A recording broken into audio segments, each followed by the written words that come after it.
This is the wildest TV show I've ever seen in my life. I'm attracted to my wife, and I'm definitely attracted to men, too. The whole act is against the teachings of the gospel. Hey, you see that guy over there? What do you think? A couple of guys slept over at my house, and let's just say things got a little out of control.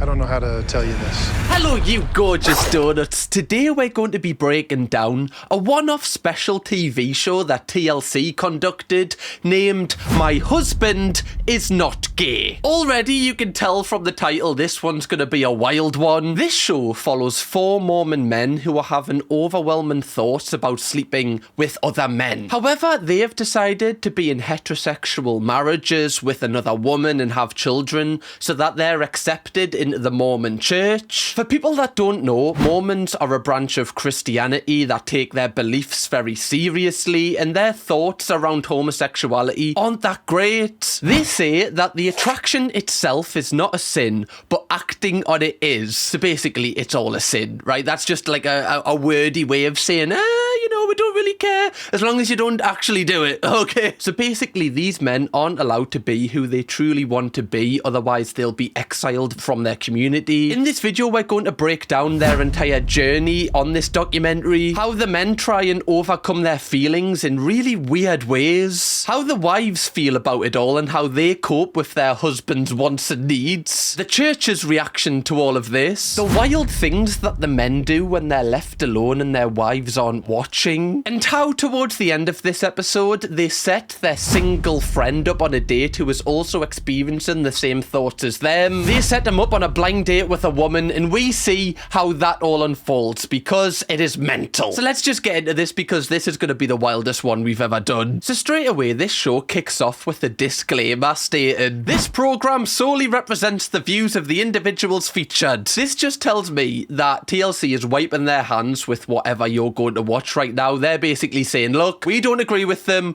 we're just the messenger. It just basically sets this TV show up to be outrageous. The next text tells us that every single person featured in this documentary is a Mormon and they all live in Utah, which we've seen from the Ruby Franke documentary that we covered. That's like the mecca for people that are Mormons. That's where all of the Mormon final bosses live. We then get our first B-roll shots of all of the couples that are going to be involved in this show, and already you can tell it's going to be insane. There's no marriage that is perfect. I'm attracted to my wife, and I'm definitely attracted to men, too. I love how the beat dropped and everything, how dramatic it was. What? You're attracted to men? This is so overly dramatic. They then go into some dramatic trailer where they show the people saying the most outrageous things ever. But we're going to have to wait until later in this video to see the context of all these clips. The intro sequence then rolls and we get straight into meeting our first couple, who is Jeff and Tanya. They've been married for 9 years and also have a son together. And from the outside, they look like the perfect family. They wouldn't look like they've got any issues in their relationship. That's very much something that Mormons like to portray, that they're the best version of themselves on social media and everywhere to kind of get people to also join their community. However, we learn that they do actually have some deep issues. And I guess one of the most unique things about our relationship is I experience SSA, or same-sex attraction. Not gay. SSA. Okay, not gay, right? She made that very clear. It's SSA, guys. It's a condition. It's not being gay. It's very different, thank you. Already, you can see that this show is going to have, maybe slight or very severe kind of tinges of homophobia. Same-sex attraction and gay, some people would argue, share a lot of tendencies. They call it SSA throughout this documentary, and I think it's a kind of a method to kind of say to the audience, I'm not actually gay, I just fancy men, which is just a weird social construct they've made. I can just tell that Tanya is sick of people asking if her husband's gay. Jeff then goes on to explain these feelings he has in a little bit more detail. A beautiful man walking down the street or a beautiful woman walking down the street, I'll notice the beautiful man 9 times out of 10. So it's somebody that is attracted to the same sex, but wants to be in a heterosexual relationship. Sorry? How does that work? So he fancies men, he wants to sleep with men, he likes men just in general a lot more than women, but he wants to be married to a woman. That to me says that you're just doing this because you want to be a part of the community and you're kind of sacrificing like a huge part about yourself just so you can be a part of this community because this is what you think is the right thing to do. Also, Tanya being his wife, like how would she feel knowing this? Like, would you want to be married to someone that you know isn't really physically attracted to you or attracted to your gender? It's a very interesting thing that we're watching here, and I'm kind of intrigued to see how this progresses as the documentary goes on. Like I said, in Mormonhood, it's frowned upon to, you know, act on these feelings that you're having, and you can tell that Jeff is very, like, sexually confused, and you can tell Tanya doesn't really know how to feel about it. We got home to his place. I thought, he's finally gonna say, I love you. And instead he said, I think you need to know that I'm attracted to men. What? You thought he was gonna say I love you, and he actually said, actually, I love men, not you, love. Had you go in there, didn't I? Right, 9 years we've been together. Ha ha! Pranked. We're looking at the new Fousey tube over here, guys. This is such a difficult one because obviously you're going to be really shocked and really taken back if like your partner says this to you, especially if you've been together for years. But surely like the fact that he's mustered up the confidence to say this to you shows how much this means to him, that like these feelings he's having. And throughout this show, you're going to see how they just make these men suppress these feelings just so they can fit in with the community. And it's really sad. It's sad that this guy can't be who he wants to be because he feels like he's got to live up to this like high expectation that's been put upon him. So he sent me home with books and I sat and read, and for the next week I was horrible to him. Sorry, there's like loads of stuff to pick up on just in that 10-second segment. He give you books. What, like homework? He's like, love, you've got to revise. You've got a big test coming at the end of the week. I want you to get 100% on SSA. That is kind of wild, like finding out that your husband is actually attracted to men, then he gives you homework to study. The fact she says that she was horrible to him as well, like that's just kind of horrific. Like this guy probably is been feeling really down and really bad that he's been hiding this from his wife. He feels like he's doing it because he just has to, and then when he opens up about it, he's just getting hatred back. Like that's going to make him never want to open up again about his feelings. However, obviously you can tell why Tanya would be feeling emotional, but to be horrible to him because of this. Tanya said that when she was studying SSA, I can't believe they keep calling it that, she later found out that a lot of her friends were actually in the same predicament where their husband was attracted to men. I know lots of other of my friends that are in these same type of marriages, and none of us feel oppressed. That is kind of wild that loads of your friends are in these relationships where, you know, the guy clearly, you know, wants to be with a man. However, you're just being together because you feel like it's the right thing to do. I know no one that is in a relationship like this. So it's wild that obviously the culture centered around Utah being heavily Mormon kind of promotes this. We then meet our second couple, who are Pret and Megan, not to be confused with Pret a Manger, because that's what I wrote in my Google Doc when I first saw this. I was like, wait, isn't that a shop in London? They've been married for 8 years and they first met when they were 15. I was always interested in him, but the feelings weren't reciprocal for obvious reasons. Yeah, he's into men. That's basically the top and bottom of it. Right, I tried to convince him a couple of times, but all he thought about was penis. Very selfish of him. Oh, you've got SSA, love, I don't care. Right? You're marrying me, and that's the top and bottom of it. Growing up, I thought for a long time that I was gay. I thought that these feelings defined me. That probably means you are gay. You know, if you grew up for years thinking you're gay, possibly you are gay. Do you ever consider that maybe that was the route for you? It's so sad that in 2025 this guy can't just be who he wants to be. Like when I'm watching these two interact, they just have a kind of strange kind of chemistry with each other. I feel like I'm the winner of life's lottery. Like, have you seen her? Yeah, I don't believe you. That just seems like something you've asked like ChatGPT to say. Like you've typed it into ChatGPT being like, what does Megan want to hear? Say you've won life's lottery? See if that works, right? Got nothing else to lose. The first thing that went through my mind, will he be attracted to me? At the same time, though, it was, well, at least he doesn't have anybody else to compare me to.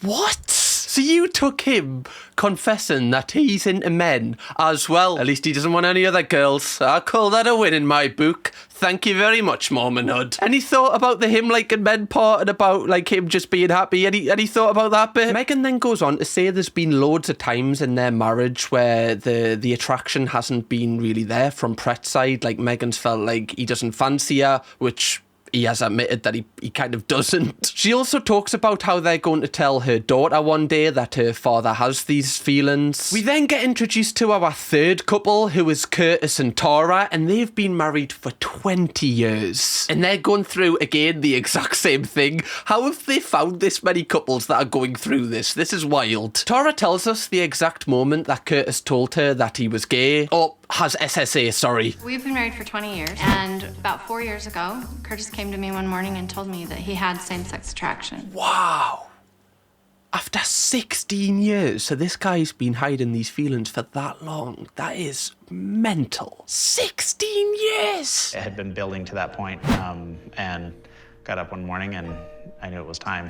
I really wish I could have been like a fly on the wall at that time. Did he just wake up after 16 years? He just straight away was like, I'm gay! Tara's like, well, that's the first time you've told me, right? Were you gonna tell us like 16 years ago? No? He explained to me at that time the difference between having these feelings and not wanting to act on them. It was confusing and I didn't know who to talk to at the time. But I knew he still loved me. Now, these two, in my opinion, on the whole show, have the most emotional layers. I feel like they're really just trying to work through it. It seems like with the other couples, they're very much for show still, like trying to still show they have the perfect lives. Whereas these two, you can tell it's a lot deeper. Obviously, they've been together for like double the time of like the second longest couple. I feel like these two actually do love each other, but Curtis, you know, he fancies men, like that's who he's attracted to. And again, just from like a feeling standpoint, like I can't imagine what it took for him to come forward to her after 16 years of marriage and finally tell her like who he is, like everything about himself that he's hid for so long. The producers then ask the couple some personal questions such as what do they identify as?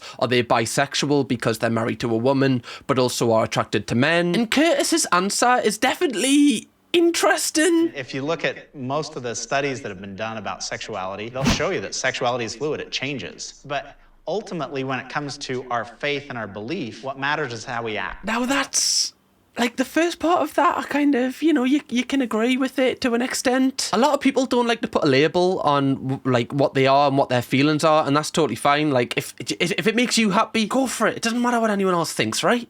You don't want to put a label on it? Don't put a label on it. Someone can't make you put a label on it. I don't want a label on this. I'm not a pack of meat. However, him saying there's two very different things of being who he is and acting on who he is kind of sad, and it's a little bit of like a politician's answer, in my opinion. It's almost like he's not really saying exactly what he thinks because his wife is right there and he doesn't want to hurt her feelings because obviously he loves her. I just think they're definitely dancing around what the actual issue is here and they're not really, you know, attacking it at the root. After this, we get our first like break in the My Husband Is Not Gay universe, as all the couples we've been introduced to on this show come together at Curtis and Tara's. Come on in. It's Jeff and Tanya. In Salt Lake City, there is a pretty tight-knit SSA community. Brett and Megan. This is like the Avengers coming through the portals. Oh my god, like I got the same feeling when Black Panther come through. I'm like, oh my god, I've got goosebumps on the back of my neck here. I want a Jeff U2's figure. They also invite their token straight guy, Rob, who is from the Mormon community. I think he's like a few levels above them. And they make a point of letting the audience know that he's straight. The average LDS church member is like my friend Rob, who's straight, but we don't discriminate against straight people. Oh, I love this show. I really don't. We got told he was straight like 3 times there. Like, we get it. He's straight. Okay, you have straight friends, right? We get it. It's fine. It's like when people try and convince you they're not racist and they say they've got friends from all different backgrounds. How can I be racist? This man is literally straight. When Curtis, like, put straight man in inverted commas, did you see Tara's face? Like, she just looks so upset all of the time. Discriminate against straight people. Look at her face, man. Oh, God, it just looks like the soul's getting drained out of her. She's like, what am I doing here? Like, seriously, what am I really? They then all sit on the couch and read a Bible scripture together, as you do when you invite your friends round. And Brett basically admits that if it was acceptable to be gay in his community, he would be. If it was accepted to be a homosexual in the church, would I be gay? Maybe 8 or 9 years ago, 10 years ago, the answer would be yes. Today, No. Now, that obviously is a really deep answer, because I feel like what you can take from that is that that's who he really wants to be. But now that he's like made this family where he's got his wife, he's got his kid, and he's got this little unit together, like he does enjoy this, but he's still suppressing like all of the feelings he has inside. The token straight guy, Rob, am I gonna call him that, talks about all of the guys struggling with SSA, and the way they keep like referring to it as SSA rather than being gay is hilarious, because they're treating it as if it's some sort of disease that they can be cured from. It's like, yeah, I've lost many friends to that SSA. They were never the same since. And you've got all of the guys just nodding their head to him. It's like, oh, well, you know, if I read one more scripture from Matthew 12:13, maybes, just maybes, the thoughts of Mark buttered up in 4K will leave me mind. And then maybe, just maybe, I'll be able to walk past a man in the street without going, I want to suck his dick. And then I can just walk home with me Walmart bags back to me loving wife that I love so much. Everyone in this scene just looks so uncomfortable. There's a lot of SSA in Argentina. Did I tell you that? No. Yeah, that's a big problem down there, too. Bro, the way they speak about it as if it's like Ebola or something. Yeah, Argentina's got a really big SSA problem. I've heard it through the grapevine. Every single house you walk past, they're just blasting shit. Can't get away from it, man. What do you mean by SSA being a problem? Well, the whole act is against the teachings of the gospel. Now, obviously, this is their religion, and, you know, I don't want to be too, I don't want to just mock their religion like this, but this view is just so, in my opinion, just outdated for like, not even now, just like even back then. It's just so odd to me that if two people really like each other and want to be together and aren't hurting anyone, like, why can't that just be a thing? Like, it really just baffles my mind why people are still against this for some reason, when it doesn't even concern them. The token straight guy Rob then says that if any of these guys did act on their feelings that they're having, then they would be exiled from the Mormon community. And you can tell just looking at the looks on their faces when he says this, it's almost as if they're just sad, like actually hearing it out loud for the first time. And at this point, the wives of the guys still, after hearing this, won't face that their husbands might actually be gay. There's so many people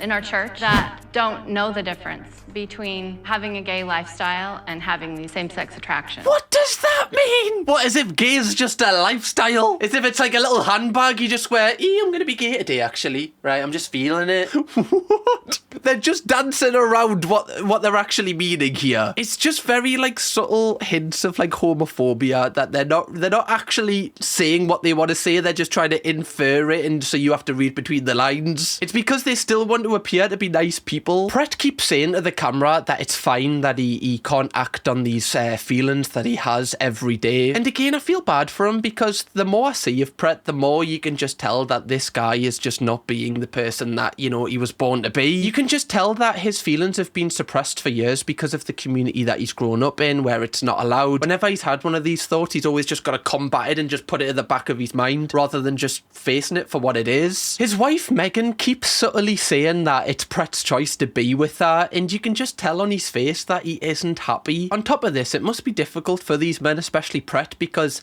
like higher ups in the community like Rob have never had these feelings before, so they've got nobody to really relate to about it. That's why they've created this community of people struggling with SSA. With your beautiful wives, and you just look like regular people to me. I see people as people, not by their sexual orientation.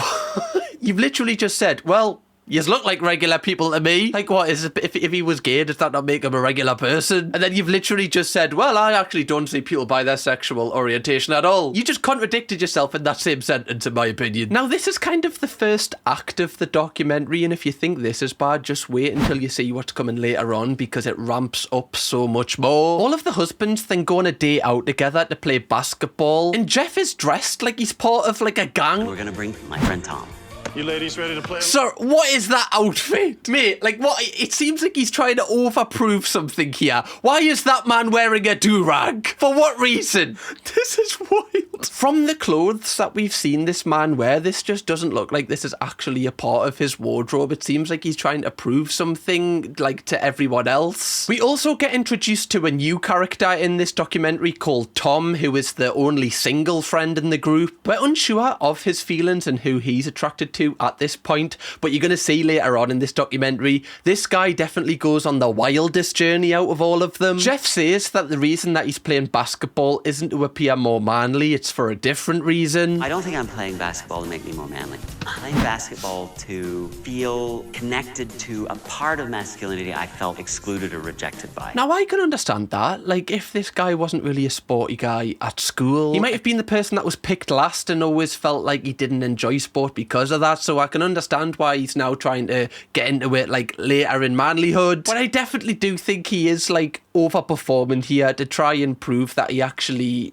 some weird thing that he actually is attracted to women. This is such a weird show. As if playing basketball means you're more attracted to women. It's such a weird thing they've set up here. If anything, shoving into men while you're handling balls... seems pretty gay to me. The friend we've just been introduced to, Tom, then tells us some of his interests and what he's attracted to. I don't feel like I fit the mold of guys that are attracted to other men, other than my deep and abiding love for Broadway show tunes. Oh, I thought he was just going to go, like, apart from my, you know, like, insane need for penis. That probably puts me in the same category as those guys. Hey, nothing wrong with liking Broadway shows, okay? Right? That's for everyone. Right? Wicked. Sign us up every single day of the week, love. And the attraction to males. Those are the two things that are kind of gay about me. It's so weird seeing these guys who, you know, clearly are attracted to men kind of talk about being gay in like a negative way. It's such like an odd concept that we're seeing here. Jeff and Brett then go off by themselves and watch everyone play basketball, and this is where they tell us about their danger scale they have, and it basically explains how they're feeling at any given moment in the day. This whole one in gray. What's the danger score? The danger scale is a way to bring out some of the inner feelings. Sorry, the danger scale. What? What does that mean? Is the person's going to be in danger if you're too high up this scale? Like, you're going to need it restrained from them? The danger scale. That is so weird. Just saying, ginger beard over there. Oh, he's in danger. Just makes you sound really creepy. 1 on the danger scale is you notice, you look. A 2 means you looked again. 3, you'd be tempted to turn around and look again and again. 4 pretty much means you're requiring restraints. Oh, these guys. So you actually do need restraint. That wasn't a joke. That's great. What, so if one of yous is like a 4, you just like march towards them like, give me your penis! And people are like holding you back. You're like, get off! I need it! Get off! The wife can't stop me now! Take away what they identify as sexually and who they're into. I think this is kind of weird in any way. Like, even if they were straight and they were talking about women like this when they already have a wife, that's a little bit weird in itself. Like, the fact that on the scale, there's a point where you just want to, like, you know...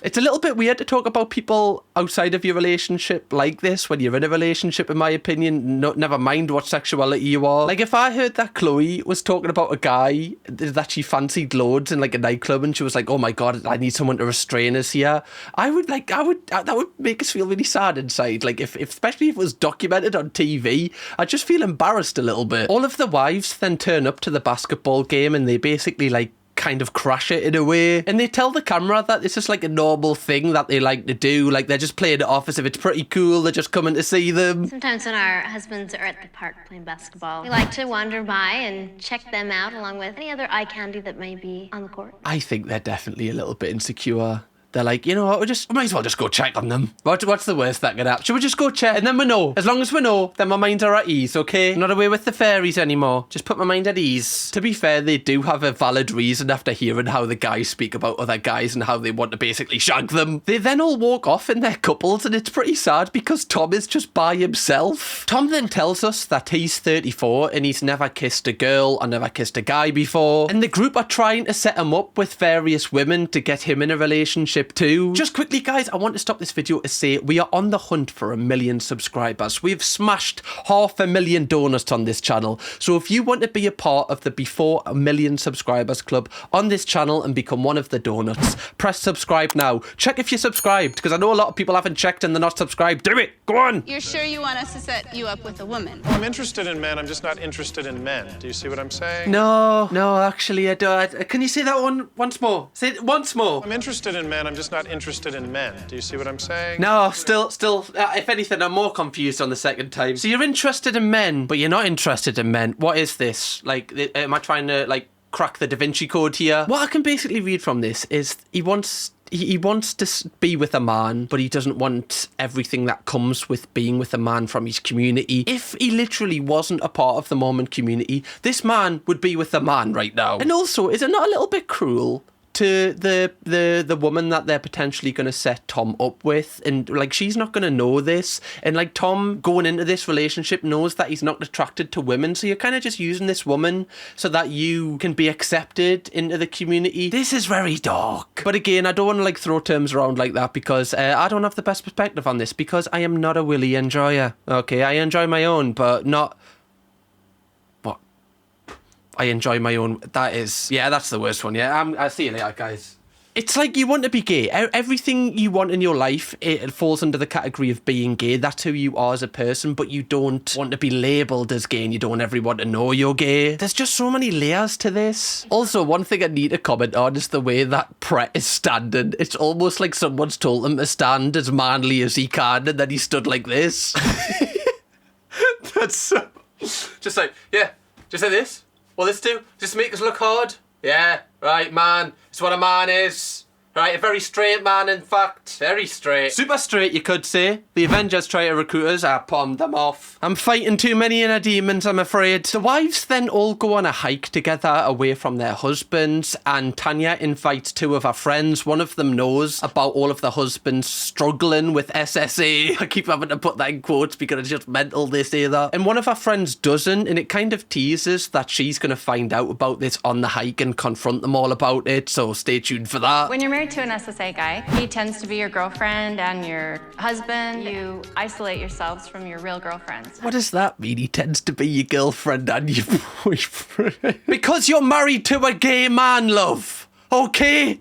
Not SSA. It's gay. And that's fine. I get jealous of when Brett has all his guy time. That's really important for him to get his guy time. And make sure that's a priority. His guy time.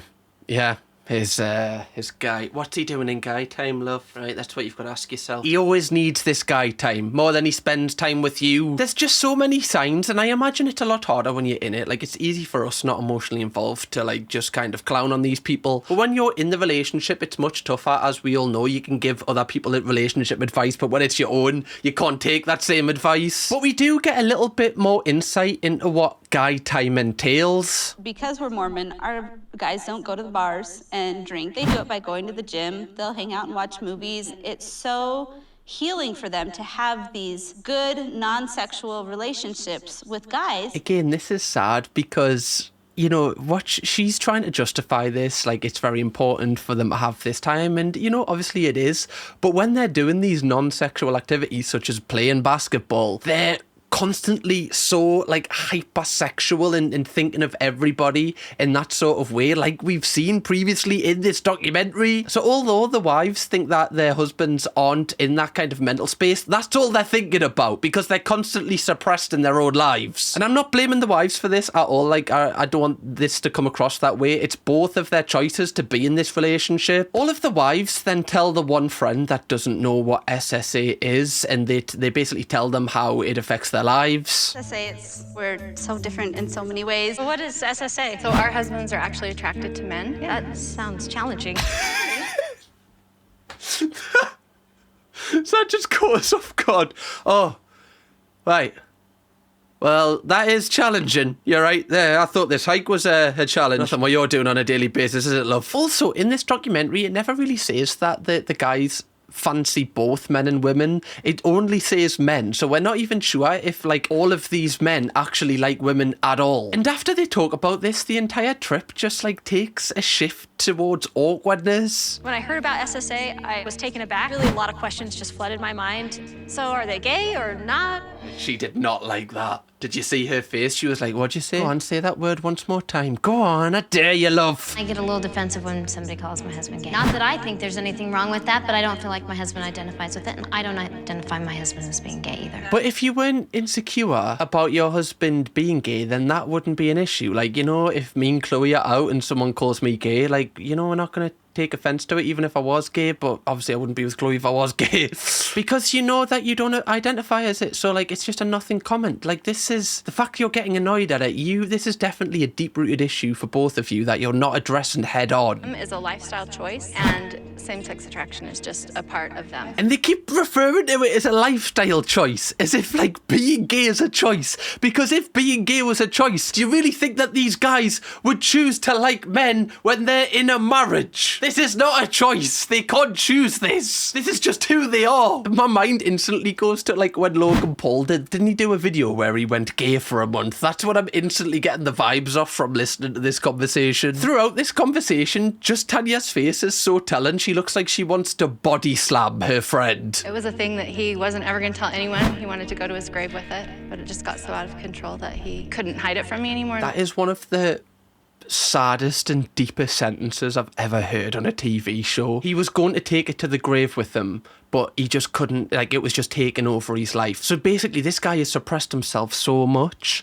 where he's got to a point where unless he's going to die, he needs to tell somebody this. That is not a happy man. That is not a happy marriage that you've got right there, love. Why would you want to be with someone anyway that is not being themselves as well, just to kind of portray this perfect family image, just so you're accepted by your community? Why do you care what other people think when you're not happy yourself? The topic of sex thing gets brought up, which is quite interesting because I've been wondering this, like if they actually do it together. And Tanya says that with Jeff, it's the best she's ever had it, apparently. I think that my husband and I probably have a better sex life than any of our straight friends that we know. How do you know that? And also, it's a weird thing to be in competition with. Like, that's another insecurity coming out there. You're trying to prove that you're better than your friends at having sex in your relationship. That's the weirdest way to one-up your friends. And that just says to me that, like, again, everything about these people is trying to portray themselves as if they're perfect and better than everyone else, when their personal lives are crumbling within. I'm unsure if these couples are going to be together by the end of this episode, because what I've seen so far, I am not convinced, but I guess we're going to have to wait and see. Jeff, Tanya, Brett and Megan then go out for dinner together, and this entire scene is a little bit awkward. The waiter comes over and he's like a young athletic bloke, and the look on the wives' faces when they see him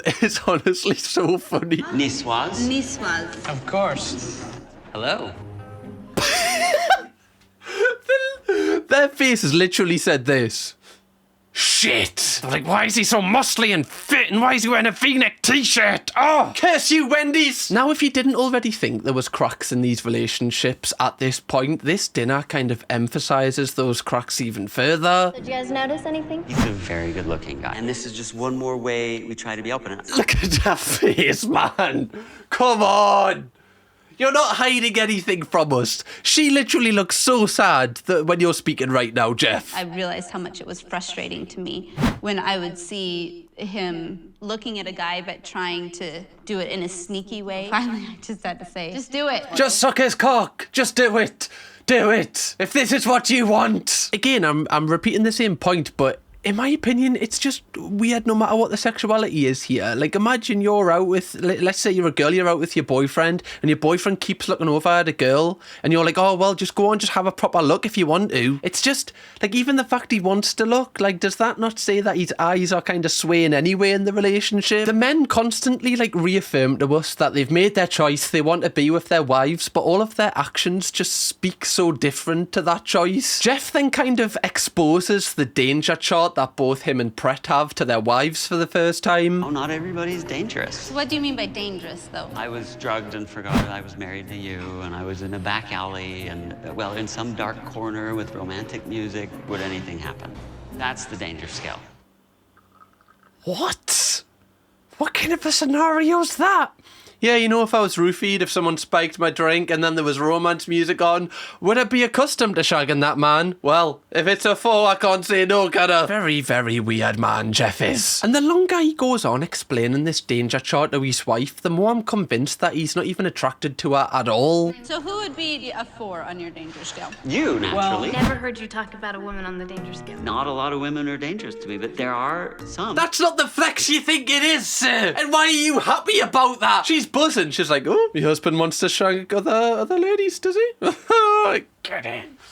fucking come on. He's just admitted that, yeah, women are dangerous and can lure him away as well. That's not a good thing, love. Take that smile off your face. So who's the highest that's ever been yours?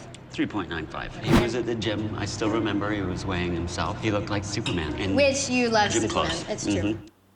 That man has literally just confessed to wanting to, just shag a man at the gym, and his wife is like, well, you do love Superman, so I'll give you that one. I'll give you a pass there. It's Superman. It's Henry Cavill at the end of the day, guys. This woman needs to find some kryptonite, and it's called a divorce. One thing that I've just really observed from watching, especially the guys, but also the women as well, they're not being who they want to be. They look like shells of people. They look like actors playing people badly. Like, let me know in the comments, would you feel comfortable if your partner was speaking about other people like this, no matter if it was a guy or a girl or whoever it was? Let me know, because I don't think I would. Like, there's a couple of times where Jeff is flirting with the waiter in front of Tanya, and she doesn't seem bothered by it. How was everything? Really yummy. Good goat cheese. Did you milk it yourself? Sometimes. So did you milk it yourself? You do? Oh, right, do you want to milk me? Right, that's not me wife, I don't care about her. Do you want to milk us? I'm asking you, right? Do you want to milk me? I see this multiple time in videos, but I wonder what the neighbours think. I've got very thin walls here, guys. Right, that's not going to be great when I've got a knock for me package that's been delivered next door. Thanks for nothing, every. We then get a really sad moment in this documentary when Curtis and Tara open up about how they were pregnant, and Tara unfortunately had the baby, and 20 minutes later the baby passed away. And just like seeing how they kind of comforted each other in this situation, you can tell they really do have real love for each other. And this is clearly an unfortunate experience, which has bonded them closer together. Because a lot of times this can either tear people apart or bring them closer together. And it's nice to see that they've really got a strong connection here. And I do believe these two actually do love each other. And after this, the show then gives us another disclaimer, basically saying that we're not claiming any of the thoughts that are said in this video, which makes me think what's to come is even worse than what we've seen previously. So let's see. The show then cuts to all of the guys taking Tom out shopping to find an outfit for his blind date they've set up for him, and they show him a couple of outfits that he could possibly wear. However, straight away their heads get turned by a guy they find fit in the shop. Hey, you see that guy over there? Mm-hmm. What do you think? He's a good-looking guy, for sure. Is he your type? Yeah, I think he's a great looking guy, but then Why are they all just staring like this? What is going on? It's like a scene from Modern Family or something. They're literally making it so obvious. They're like, yeah, he's alright, isn't he? Yeah, 3 pints. Right, 3 pints, I'm all in. I'm at about a 3.5 on the danger scale right now, I am, Jeff. These guys are going to clearly know they're being stared at. yeah, I think he's a great looking guy, but then I like the swimmer's build. What's a swimmer's build? Tone, long limbed. Wet, very streamlined, very aerodynamic, get to places really quickly. That's my type of man. I've never heard someone explain attractiveness based on the swimmer's build. That is a new one. Something about that cup that we're really just. So what kind of guy are you into? Usually taller, like Ryan Reynolds. Yeah, there you With go. you there. Whenever these guys aren't around their wives, you just would never suspect that they're married to a woman at all. They don't even bring them up, ever. Every single time they're left alone, they're just talking about men they fancy. And it's really sad because it's almost like this is the only opportunity they get to talk about who they really are. One of the guys then recognises the person that they're staring at from back in the day when they used to go out clubbing. They all go over to talk to him, and he is an openly gay guy, and they tell him about how they're SSA. And the guy who is openly gay is definitely confused by this term SSA, which I imagine a lot of people are. For a long time, I felt cursed. I felt like it was a curse. It was heavy, heavy for me. This is so sad. He's talking about being gay as if it's like a Horcrux that he's got to constantly wear around his neck, and he's still wearing today. Sometimes I feel like if someone says he's gay, it means that you're in relationships with men. See, I would disagree. Again, I'm not the best person to kind of comment on this exact scenario, but a lot of openly gay people aren't in relationships and are still considered gay. They don't just become straight at that point. They're still gay. They're just not in a relationship. Just because you're not in a relationship with someone doesn't mean you're not gay. It's like a straight person that's single is still straight. I believe that these guys who are gay just have such a warped kind of perspective on what being gay is, because it's been kind of, you know, like absorbed out of them by the church. Just constantly their head's been filled with like negative feelings around being gay, so they kind of don't have like a great overall perspective on what it means to be gay. I'm just trying to see this from their point of view, just why they kind of have conditioned their minds in this way. And it's interesting because at this point, for the first time in the entire show, Jeff actually addresses how the term SSA could be deemed offensive to people that are actually gay. They say I was born this way and I don't have any choice in the matter. But what we say is there's still a choice in our behavior. Like, that is so sad that he's, you know, I don't know if it's like a brainwashed thing or if that's what he actually thinks down to his core, but I'm pretty sure, right? I'm like 99.9% sure every gay person didn't choose to be that way, just the way that every straight person didn't choose to be straight. It's just who you are. He then weirdly tries to like convert the openly gay guy into being straight. You ever been tempted to try this side of things? That attraction's just not there. But just because, you know, you're not familiar with the equipment doesn't mean the learning curve isn't fun. That's right. Like, what? What are you doing here? Like, the guy likes guys, so he sleeps with guys. Why are you trying to convert him to get into a relationship with a woman? He wouldn't be happy. There's nothing that wouldn't fulfill him at all. Just like it doesn't fulfill you, but you're telling yourself it does. Oh, God. The show then progresses to both Jeff and Tanya like setting up their home for the dinner party they're gonna have, where Tom meets his blind date for the first time, and all of the couples are coming over as well. At this point, Jeff also brings up how he's going away with the boys on like an adventure. I think me and the guys are gonna go camping in a few weeks. Camping? What's that look? The look on her face. Camping? Really? Yeah, you're gonna do that to me, are you? Camping? Camp-ing? Is that why you chose it? Camp first, love, then ing. I've seen it all. This is the final straw, Jeff. Like, that should just be a normal thing. Like, yeah, I'm going away with the guys, we're just gonna do this. But, like, because obviously she's insecure about what he could get up to there, this just becomes such a huge issue. Being with someone with SSA comes with its own set of challenges. When my husband goes on these overnight trips, I've been concerned. Anything can happen. But that's not even like an SSA thing. That's just a trust thing in a relationship. Do you have no trust in your relationship? Do you think that he's going to sleep with other people behind your back no matter what the gender or the sexuality of them is? That's a trust thing in your relationship. There's no trust between you two here. Or there's definitely no trust from Tanya's side towards Jeff. Tanya then says that she's insecure because there was a scenario that happened with Jeff at a house party. They don't go too like into detail about it, but Jeff also talks about it, how something happened. There was one time a couple of guys slept over at my house, and let's just say things got a little out of control. Sorry, you can't just say that. You've got to tell words. You can't just be like, yeah, a couple of guys stayed over. I'll let you finish that sentence. You can't just say that.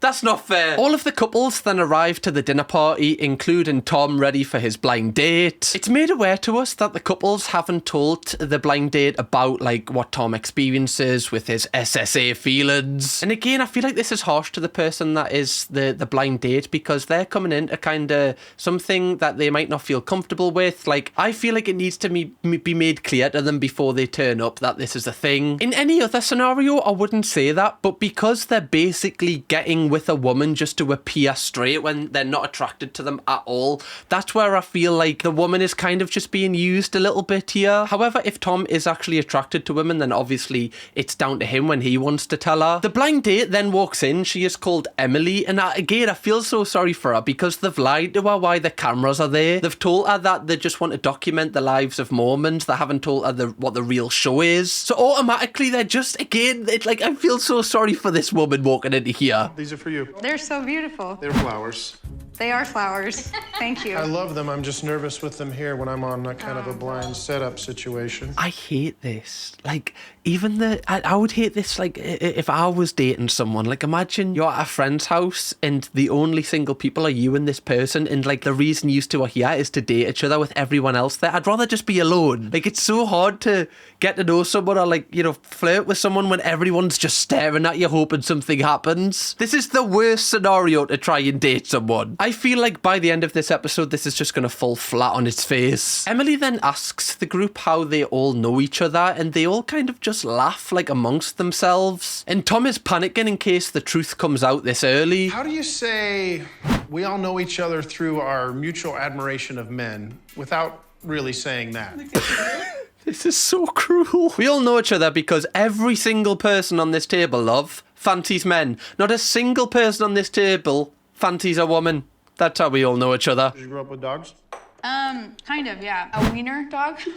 That's a very appropriate one. A wiener dog. I think she knows. She definitely knows. She's heard the inside joke. She knows exactly what's going on here. She's figured it out. Emily's a clever woman. A wiener dog, a sausage dog. She knows what she's doing with that one. Emily then says that the entire night has been a little awkward because everyone has kind of been laughing in their own groups. There's a lot of inside jokes directed towards Tom about him possibly being gay, and she doesn't really understand it. And like, I've been in that scenario, you know, when you're like the outside one of like a friendship group and you're just not fitting in. You feel like people are laughing at you, laughing at like why you're there. It just must be so awkward for her. It's almost like the scene on Get Out. It's like they're trying to recruit another beard into the family because they just admire who she is. They just want her abilities. However, somehow Emily says that she does want to see Tom again, and then she leaves and Tom chases her to tell her about how he has SSA feelings. I love that I've kept saying SSA throughout this entire thing. I'm just quoting them on that. I don't know how to tell you this. I deal with something called same-sex attraction. I'm attracted to women, too. Right. I wouldn't be on a blind date with you if I wasn't. Thanks for telling me. Yeah. I actually really respect that he's told her there, because Tom was the only one in that dinner party that wasn't kind of like taking the piss out of what was going on here. And he's definitely uncomfortable telling her this, but I think it's like important for her to know as early on as possible, especially when this TV show gets aired and she's going to be like, were you going to tell us why you invited us over? A lot of the couples were saying he should wait until years down the line, but I feel like he's done the most empathetic thing here. He's just laying all these cards on the table and being like, look, this is who I am. If you want me for who I am, then I'm happy with that. He's like the only one that's actually trying to be who he is. One thing I will say is Emily is definitely going home and putting this on Reddit on like r/am I overreacting or r/am I the arsehole. This is like an entire script ready piece she can write. Also, it's important to note that Emily actually takes it really well, and she says she really respects Tom telling her this and she appreciates it and she still wants to see him after this. So it ended up being the right decision for Tom to chase after her and tell her this. And out of everyone on this show, I feel like Tom is the nicest person. Like, he definitely has the most personality and he's the person that you gravitate towards the most. He's like the only one that isn't superficial, like the only one that's not trying to be somebody, whereas the rest of them are, it's almost like they're trying to portray themselves to be like the perfect people. And that is the end of the episode. There's no follow-up episode. There's nothing after this. This was just like a one-off piece. Now, I do have a couple of updates where the actual couples from the show are today. Curtis and Tara actually celebrated 30 years of marriage, with Tara gushing about the milestone on social media, which is interesting because them two definitely had the most layered kind of relationship, and them two definitely were trying to work out how they could kind of move past what Curtis was feeling. And it seems like Curtis has just suppressed what he was feeling. He's just kind of continued with the marriage, I guess. Brett and Megan are still together and they're both therapists, which is like an interesting kind of route to take considering what they've been through. I guess they help other people that are also going through this.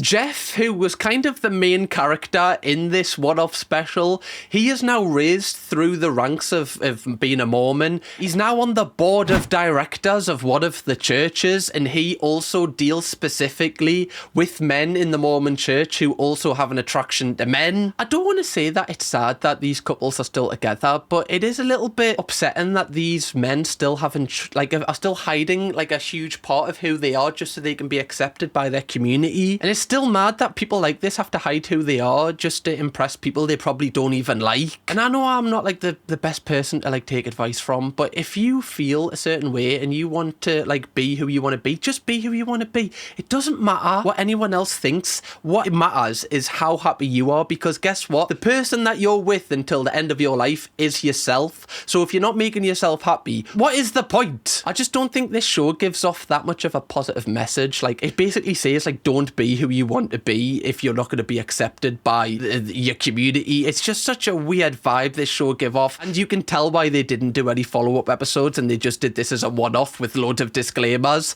It's almost like TLC were like, look, we're doing this, but we don't want any attachment to it. We're just kind of showing you how these people live their lives. Anyway, I hope you enjoyed this video, Donut. If you want to watch another video from me on a TV show that is even weirder than this one, I know, click this video right here. Go on, do it, do it. I'm not going till you do it. Give me 5 seconds. You're on 3. Okay, I'm gonna let you go. I can't do this anymore.